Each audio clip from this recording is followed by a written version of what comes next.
namin, ito totoo naman. Oh, yun. Ikaw talaga yung reyna. Magandang umaga. Kamusta kayo? Naman po. Maligayang pagtrabaho na sana. Naririnig ko kayo. Pinagkakisisan niya naman si Don Tiago. Alam niyo naman si Don Tiago, mabait siya. Kaya lang siya naging ganyan kasi nga, nang mamatay ang kanyang asawa, naging malungkot na ang buhay niya. Pati ang mga anak niya, nang iwanan siya na ng ibang bansa, kaya lalo siyang naging malungkot.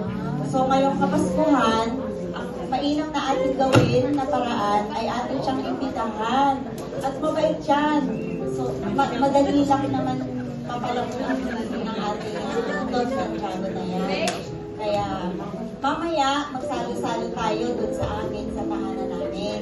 So iimbitahan natin kayo pati si Don Tiago. Talaga po? Opo. Salamat po. Ito na pala si ang aking asawa. So mamaya antay na lang namin kayo doon. Salamat po.